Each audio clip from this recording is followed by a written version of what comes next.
What is up, everyone, and welcome to another edition of The Danny Show. I'm your host, Daniel Cody.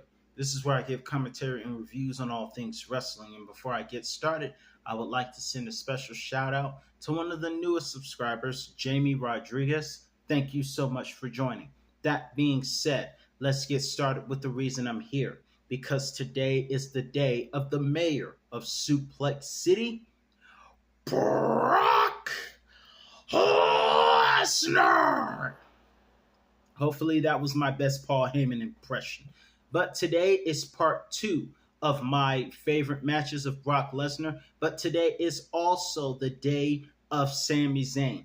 And for those of you who are Sami fans, I have a review of my top 10 favorite Sami Zayn matches.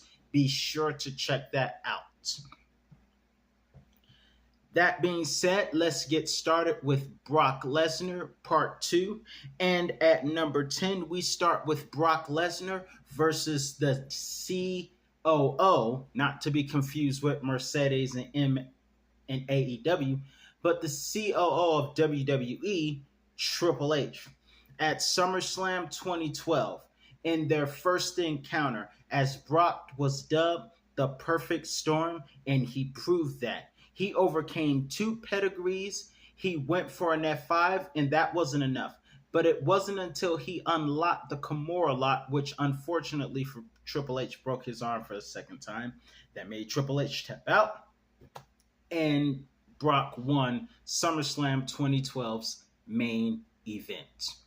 But Triple H got even, and then it would lead to Brock Lesnar outscoring him again at Extreme Rules. Next on this list at number 9, we have Brock Lesnar versus Judgment Day member Finn Balor at the Royal Rumble 2019 from Phoenix, Arizona for the Universal Championship, as Brock Lesnar was Raw Universal Champion, and this was dubbed a David versus Goliath match, or David versus Goliath-like match. And Finn Balor, many people thought it was going to be a bit one-sided between Brock Lesnar's UFC skills and his ability to take people on a roller coaster ride through Suplex City. We thought it was going to be a one-way match, but it wasn't, because Finn Balor was very, very competitive in this match. So competitive that after Brock Lesnar won by making Finn Balor tap out, Brock Lesnar continued taking him to Suplex City, and I believe an F5, because he was so mad about the fact that somebody the size of Finn Balor gave Brock Lesnar such a good fight. But nonetheless, Brock Lesnar did win this match. Next on this list at number 8, we have Brock Lesnar versus Cody Rhodes. For those of you who are new to the channel, I have 2 reviews of Cody Rhodes. Be sure to check those out. But in any event, this particular match was a Backlash 2023 rematch. Cody won, which led to a match at Night of Champions. And this match, fun fact, was another match that Brock Lesnar won using the Kimura lock. Except this time, much like Stone Cold Steve Austin at WrestleMania 13, Cody Rhodes did not tap out. He passed out. And Cody Rhodes wasn't even 100%, but he still gave Brock a good match at Night of Champions, but passed out from the Kimura lock pain. Next on this list, we have Brock Lesnar at number 7 versus Bryan Danielson, at the time known in WWE as Daniel Bryan. At this time, Survivor Series 2018, it was all about SmackDown versus Raw, kind of like the video games we used to love back in the day. However, this was with Brock Lesnar obviously being Raw's Universal Champion and Daniel Bryan being the WWE Champion on SmackDown. And it was the main event of the night. Bryan Danielson learned the hard way why you don't mock Brock Lesnar, because he went to Suplex City, took F5s, but Brock Lesnar almost made a mistake of sparing his life, because like he did to AJ Styles a couple of nights prior, Bryan Danielson went low on Brock Lesnar with the low blow and went for the running knee. That wasn't enough. Obviously, he's not going to tap out to the crossface, but nonetheless, Brock Lesnar fought off whatever Bryan used and took him to Suplex City and gave him the F5. Next on this list, a match that took place at SummerSlam 2022 between Brock Lesnar and Roman Reigns. Before I get started, let me just say, if you haven't heard me say it already, I send my deepest condolences to Roman Reigns as he is grieving the loss of his father. But according to some clips, he has seemed to be staying a bit positive, doing Samoan dances at the memorial with family. Now, someone who tries to find the positive in a very non-positive situation is very admirable. And I send my deepest prayers to Roman Reigns as he grieves the loss of his father. And also, Solo, when Roman comes back, you're in trouble. Who knows? I'm not saying he's going to come back Friday, but between what happened on Monday with Rhea coming back and MSK reuniting on NXT, we might get some kind of special thing happen on SmackDown. Who knows? SmackDown tonight. But in any event, going forward, the match that Roman and Brock Lesnar had at SummerSlam Last Man Standing match was one of my all-time favorite matches of 2022. I have never, ever seen anything like what we saw at SummerSlam. Brock Lesnar came with a tractor and started tipping the ring over. He made a complete fun mess in the ring trying to keep Roman Reigns down. I never seen anything, not even in the Attitude Era, have we seen anything like this. And ironically, this was when Vince McMahon, or Vince Crapman, left and Triple H started to take over. And maybe we have Triple H to thank for this script, but boy, this match was like nothing we ever seen. And it took everyone, all of the bloodline, Solo hadn't showed up yet, to bury Brock Lesnar under chairs and other steel things to keep Brock Lesnar down. And Michael Cole's commentary was the bomb. Next on this list, even though it was a losing effort, great match by Brock. Next on this list at number 5, we have Brock Lesnar versus rival Kurt Angle on an episode of SmackDown and September 16th, 2003 in an Iron Man match that Brock Lesnar dominated for the early parts of the match, stealing Kurt Angle's moves from the ankle lock to the angle slam and even using his own F5. But Kurt Angle was still pretty competitive, stealing Brock's move of F5ing people's knee onto the turnbuckle post, which Brock had developed a huge habit of doing, making Brock Lesnar tap out. But despite the near end of the match being 5-4 with Kurt having 4 points, Kurt almost had it won, but Brock Lesnar did not tap out in the end, which made Brock Lesnar the winner of the match and the new 3-time WWE champion. And it was the main event that I was proud to see as an 8-year-old kid.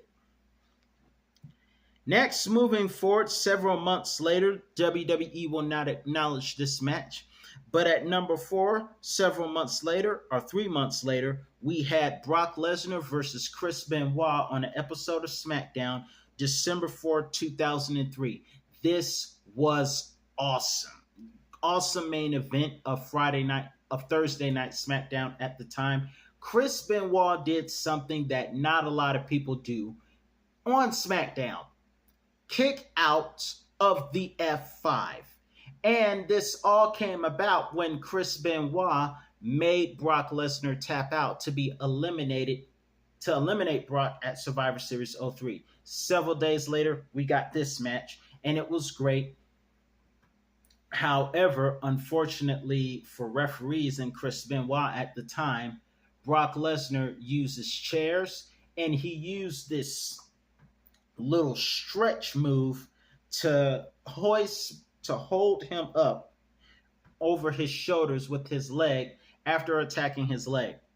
But Benoit did not tap out to Brock's special submission hold. In fact, much like Cody Rhodes did years later, Chris Benoit passed out, and Brock Lesnar would mock Chris Benoit in Brock's vow to make him tap out, which Chris Benoit never did. Next on this list, we have, at number 3, we have Brock Lesnar versus another great rival, The Undertaker, at Hell in a Cell for the second time in 2015. Now, they have competed once before in No Mercy 2002, but this was the rubber match since Brock had won at WrestleMania 30. The Undertaker won in a great but controversial matter at SummerSlam 2015. This was the match to settle the score, and it was great to me. The match had them rip the pad off the ring so that Undertaker could give Brock the full impact of the choke slam and the tombstone. Brock Lesnar has kicked out of every tombstone that The Undertaker has given him, by the way. Fun fact, only Brock can do this. But in the end, The Undertaker had developed a habit of hitting Brock low. I think I'm going to call The Undertaker at this time the Brock Buster, which is assistant for another funny word called busting. But in any event, Brock Lesnar had been hit below the belt by The Undertaker too many times as a way of Undertaker saying he was going to go through whatever it takes to win.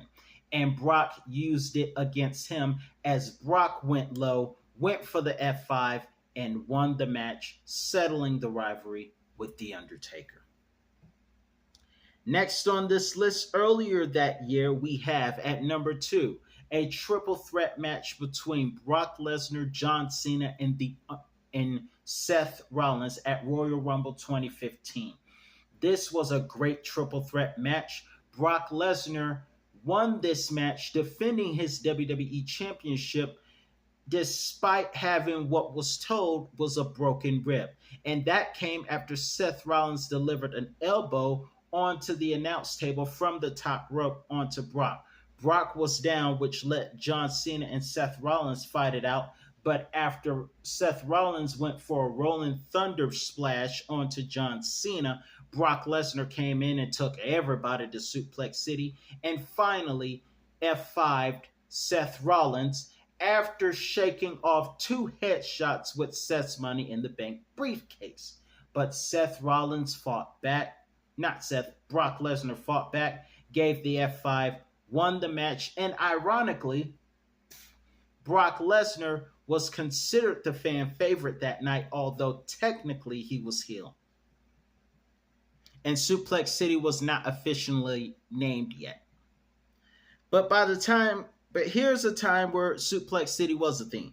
At number 1, we have Brock Lesnar at SummerSlam 2017 in a Fatal 4-Way match, one of the heaviest Fatal 4-Way matches between Brock Lesnar, Braun Strowman, Samoa Joe, and the Tribal Chief, before he was the Tribal Chief, Roman Reigns. And this match came as Brock Lesnar was power slammed by Braun Strowman through all 2 announce tables because the third announce table was dumped on Brock and they had to carry Brock Lesnar out on a stretcher. And we almost thought we were going to get a new champion, but Brock Lesnar came back and took everyone to Suplex City, F5'd Roman Reigns to pin him and retain the WWE Raw Universal Championship. And that's why he is the Beast Incarnate. And that does it for part 2 of my favorite Brock Lesnar matches. Let me know in the comment section below what was your all-time favorite Brock Lesnar match. I'm your host, Daniel Cody, and I will see you next time on another review on All Things Wrestling.